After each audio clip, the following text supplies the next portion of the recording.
नमस्कार साथीहरू, नेपाली इंग्लिश क्लासमा तपाईलाई हार्दिक स्वागत छ।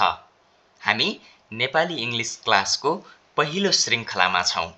यो च्यानलको नाम नेपाली इंग्लिश क्लास कसरी रह्यो होला थोरै कुरा गरौँ है। नेपाली इंग्लिश क्लास रहनुको पछाडि हामीले यो च्यानलमा रहेर इंग्लिश अर्थात् अंग्रेजी सिक्ने छौं।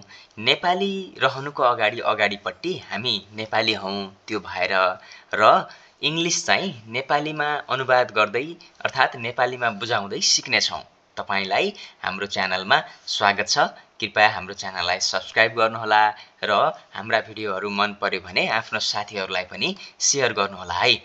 आजको भिडियोमा हामी कुरा गर्दै छौं अंग्रेजी भाषा अर्थात् इंग्लिशको बेसिक स्ट्रक्चर अर्थात् एकदम सामान्य जुन बनावट छ त्यसको विषयमा कुरा गर्छौं है। अंग्रेजीका अक्षरहरूबाट हामी आजको भिडियो सुरु गर्छौं। अंग्रेजीका अक्षरहरू दुई प्रकारका छन् अर्थात् यसका चाहिँ लेखिने तरिकाहरू दुई खाले छन्। एउटा हो क्यापिटल र अर्को हो स्मल लेटर। हामीले क्यापिटल र स्मल गरेर दुई तरिकाले अंग्रेजीलाई लेख्छौं। सँगै यो भिडियोमा हामी साउन्ड र पंक्चुएसन मार्क्सहरूको बारेमा पनि कुरा गर्छौं। अंग्रेजीमा विभिन्न प्रकारका साउन्डहरू छन्। सँगै अंग्रेजी लेख्दै गर्दा प्रयोग हुने पंक्चुएसन मार्क अर्थात् चिन्हहरू जति पनि उद्धरण चिन्हहरू छन् ती हामी प्रयोग गर्छौं वा चाहिँ सिक्छौं है त। ल आज सुरुमा अंग्रेजी अल्फाबेटको सुरुवात गरौँ सिक्नको लागि। टाइप्स अफ लेटरबाट यसमा क्यापिटल र स्मल लेटर गरेर अंग्रेजीको दुईवटा लेटरहरू छन् अर्थात् अंग्रेजी वर्णमालामा जम्मा 26 वटा अक्षरहरू हुन्छन्। यिनलाई दुई तरिकाले लेखिन्छ। पहिलो हो क्यापिटल लेटर्स जुन ठूला अक्षरहरू र दोस्रो हो स्मल लेटर्स अर्थात् साना अक्षरहरू। पक्कै पनि तपाईहरुले बुझ्नु भयो होला, तपाईहरुले लेखि पनि रहनु भएको छ। हामी क्यापिटल लेटर सुरुमा सिक्छौं। अंग्रेजीका 26 वटा लेटरलाई यसरी ABCDEFGHIJKLMNOPQRSTUVWXYZ यसरी ठूलो तरिकाले लेखिने अक्षरलाई क्यापिटल अर्थात् ठूला अक्षर भनिन्छ भने अर्को हो स्मल लेटर्स। स्मल लेटर्स भनेको साना अक्षरहरू हुन्। त्यही एबीसीडी जति पनि 26 वटा छन् तिनैलाई हामीले कसरी लेख्छौं त यसरी सानो तरिकाले लेख्छौं। तपाईहरुलाई पक्कै पनि क्यापिटल र स्मल लेटर्स याद छ, लेखिरहनु भएको छ। अब हामी अगाडि बढौं। अंग्रेजीमा विभिन्न खालका यिनै 26 वटा अक्षरहरू भित्र एक खाले वर्णहरू स्वर वर्ण छन्, अर्को खाले व्यञ्जन वर्ण छन्। जस्तो हाम्रो नेपाली भाषामा स्वर वर्ण भनेको अ आ इ ई उ ऊ ए ऐ ओ औ अम अह भए जस्तै र व्यञ्जन वर्ण भनेको क ख ग घ ङ भए जस्तै। अब क पनि आधा हुन्छ, व्यञ्जन वर्ण पनि स्वर वर्णसँग मिलेर मात्रै पूरा बन्छ हैन। त्यो त हामीलाई थाहा छ। त्यही मिलेरै हामीले बनेको क का कि पनि पढेका छौं। अनि क कै साउन्डमा पनि क प्लस अ मिलेर आधा क प्लस अ मिलेर क बन्ने हो। त्यसकारण अब हामी कुरा गर्छौं अंग्रेजीको भवेल र कन्सोनेन्ट साउन्ड अर्थात् स्वर र व्यञ्जन वर्णको अर्थात् स्वर र व्यञ्जन ध्वनिको बारेमा। अंग्रेजी भवेलहरू कति प्रकारका छन् तपाईलाई थाहा छ नि? 5 प्रकारका छन्। ती हुन् ए ई आई ओ यू। यति 5 वटा चाहिँ अंग्रेजीका भवेल वर्ण हुन् भने कन्सोनेन्ट अर्थात् व्यञ्जन वर्ण अंग्रेजीमा 26 बाट 5 घटाउँदा कति भयो? 21 वटा हुन्छन्। त्यो चाहिँ B C D F G H J K L M N P Q R S T V W X Y Z. त्यही A E I oh you छोडेर अरु चाहिँ के हुन् त? कन्सोनेन्ट वर्ण हुन्।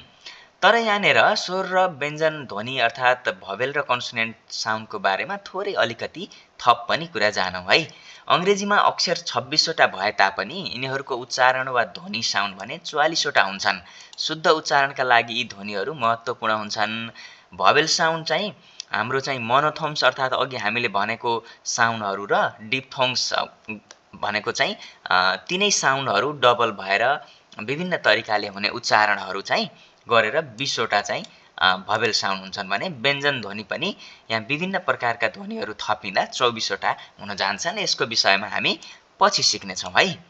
अहिले चाहिँ हामी साधारण चिन्हहरू अब हामीले अहिलेसम्म क्यापिटल स्मल लेटर अर्थात् ठूलो र सानो अक्षर अनि भवेल र साउन्ड कन्सोनेन्ट साउन्ड त सिकिहाल्यौँ, जानिहाल्यौँ, यो त तपाईँहरूलाई थाहा पनि छ। तर भिडियो बनाउँदै गर्दा सुरुवातबाट बनाऊँ, कोही थाहा नभएको साथीहरूले पनि हेर्नुभयो भने उहाँहरूलाई पनि जानकारी हुन्छ भनेर मैले सुरुमा राखेको है त। अब हामीले नेपालीमा पनि विभिन्न कुराहरू लेख्दा हैन, उत्तरहरू लेख्दा वा हामीले कुनै विषयमा फ्री राइटिङहरू लेख्दै गर्दा विभिन्न खालका चिन्हहरू प्रयोग गर्छौँ। जस्तै नेपालीमा पूर्णविराम हुन्छ हैन, अब कमा, विभिन्न खालका कुराहरू, प्रश्नवाचक चिन्हहरू, विस्मयादिबोधक चिन्हहरू लगायत प्रयोग हुन्छ नि। त्यसै गरी अङ्ग्रेजीमा पनि विभिन्न खालका चिन्हहरू हुन्छन्, त्यसलाई पङ्क्चुएसन मार्क्स भनिन्छ है। अब अङ्ग्रेजी लेखाइमा वाक्यलाई स्पष्ट पार्न प्रयोग गरिने मुख्य चिन्हहरू निम्नलिखित छन्। अब यदि हामीले गलत उद्धरण चिन्हहरू वा चाहिँ गलत खालका चाहिँ पङ्क्चुएसन मार्क्सहरू प्रयोग गऱ्यौँ भने हामीले लेखेको कुरा नै नबुझिन सक्छ। अब हामी सुरु गरौँ। पहिलो नम्बरमा छ फुल स्टप। फुल स्टप भनेको यो चाहिँ पूर्ण विराम हो। नेपालीमा यसलाई पूर्ण विराम भनिन्छ। तपाईँले लेखेको वाक्य अर्थात् हामीले लेखेको वाक्य सकियो, अब त्यस पछाडि त्यो वाक्यको अर्थ छैन, त्यो पुरा भयो भन्ने भएपछि हामीले त्यहाँ के गर्छौँ त, फुल स्टप लगाउँछौँ। नेपालीमा यो फुल स्टप अङ्ग्रेजीमा हुन्छ, नेपालीमा हामी यो पूर्ण विराम लगाउँछौँ। आई एम अ स्टुडेन्ट, उदाहरणमा हेर्नुहोस् त, आई एम अ स्टुडेन्ट, म एउटा विद्यार्थी हो भनेपछि यहाँ वाक्य सकियो अनि यहाँ फुल स्टप लगाइयो। तपाईँले पनि लगाउनु भएको छ नि हैन। त्यसै गरी अर्को हो कमा। कमा भनेको अल्पविराम हो। धेरै बेर अडिन वा शब्दहरूलाई छुट्याउनको लागि धेरै बेर अर्थात् धेरै बेर होइन, थोरै बेर अडिन हामीले लेख्दै जाँदा कुनै पनि शब्दहरू जस्तो हामी हिजो बजार गएका थियौँ, बजारमा हामीले जेरी, पकौडा, चाउमिन, यसरी। अब यो जेरी, पकौडा, चाउमिनको बिचमा जे अब हामीले लेख्नुपर्छ नि, त्यही चाहिँ के हो त, कमा हो। यो नेपालीमा पनि यस्तै प्रयोग हुन्छ, अङ्ग्रेजीमा पनि यस्तै प्रयोग हुन्छ। अब हेर्नु त उदाहरणमा, I have a pen, comma a book and a dog. अन्तिममा चाहिँ जब चाहिँ अन्तिमवाला चाहिँ कुरा जोडिन्छ त्यहाँ चाहिँ हामी एन्ड प्रयोग गर्छौँ है। अब त्यसै गरी अङ्ग्रेजी लेखाइमा चाहिँ प्रयोग हुने अर्को महत्त्वपूर्ण पङ्क्चुएसन मार्क्स चाहिँ क्वेसन मार्क हो। अब यो नेपालीमा पनि यस्तै हुन्छ, अङ्ग्रेजीमा पनि यस्तै हुन्छ। प्रश्नवाचक चिन्ह चाहिँ जति पनि हामीले प्रश्न सोधिने खालका वाक्यहरू हुन्छन् वा क्वेसनका वाक्यहरू हुन्छन्, इन्टेरोगेटिभ सेन्टेन्सहरू हुन्छन्, त्यसको अन्तिममा लगाउँछौँ। त्यो लगाइसकेपछि हामीलाई थाहा हुन्छ कि त्यो वाक्यले कुनै न कुनै उत्तर खोजिरहेको छ। जस्तै उदाहरणमा हेर्नुहोस् त, वेयर आर यु गोइङ। नेपालीमा पनि तपाईँ कहाँ जाँदै हुनुहुन्छ भनेर सोद्धा पनि प्रश्नवाचक चिन्ह हुन्छ। हामी बोल्दाखेरि तपाईँ कहाँ जाँदै हुनुहुन्छ प्रश्नवाचक चिन्ह भनेर नभने पनि यो हामी बोल्दा हाम्रो हाउभाउ कसरी बोलियो त्यो प्रश्नवाचक चिन्ह हाम्रो बोलीमै आउँछ। तर लेखाइमा त एउटाले लेखेको कुरा अर्कोले बुझ्नका लागि यो चिन्ह राख्नुपर्छ। पक्कै पनि तपाईँले प्रश्नवाचक चिन्हको प्रयोग गरिरहनु भएको छ। त्यसै गरी अर्को हो एक्सक्लामेसन मार्क। यसलाई भन्छन् विस्मयादिबोधक चिन्ह। यो भनेको मान्छेले खुसी, एकदम दुःख वा चाहिँ अचम्म परेका कुराहरूलाई व्यक्त गर्दा लेखिने वा चाहिँ बोलिने कुराहरूमा यो आउँछ। अब बोल्दा त वाउ अनि एक्सक्लामेसन मार्क भनेर त भन्न मिल्दैन, तर लेख्दा चाहिँ यहाँ वाउ अनि यो एक्सक्लामेसन मार्क अनि त्यसपछि विस्मयादिबोधक चिन्ह भन्छ यसलाई नेपालीमा। अनि त्यसपछि होला वाट अ ब्युटिफुल फ्लावर, ओहो कस्तो चाहिँ राम्रो फुल भनेर त्यो चाहिँ आफ्नो एउटा खुसी वा अचम्मपन व्यक्त गरेको है। त्यसै गरी अर्को छ अपोस्ट्रफी।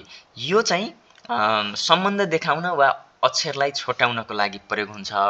खास गरी अब यहाँनिर सम्बन्ध, यहाँ बुक भन्ने उदाहरणमा हेर्नुहोस् त, बुक चाहिँ छ एउटा, यो चाहिँ कसको बुक हो त भन्ने कुरा, यहाँ राम्स बुक, रामको अपोस्ट्रफले को भन्ने जनाउँछ। अपोस्ट्रफ पछि यास लगाइयो भने को, Ram's, Shyam's, father's, mother's, school's, मेरो बुवाको, हजुरले भन्नुहुन्छ नि माई फादर्स नेम इज फलानु हैन, माई स्कुल्स नेम इज, हो यो अपोस्ट्रफ यासले के जनायो त, मेरो भन्ने सम्बन्ध देखायो वा चाहिँ यसको फलानुको भन्ने चाहिँ देखायो।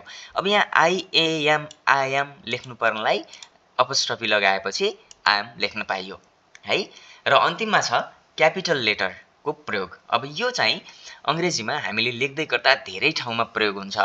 सुरुवातमा अर्थात् वाक्यको सुरु गर्दाखेरि हामीले जुन कुरा लेखेको भए पनि क्यापिटल लेटर लेख्छौँ र त्यसपछि सबै लेटरहरू स्मलमा हुन्छ, तपाईँलाई थाहा छ नि है।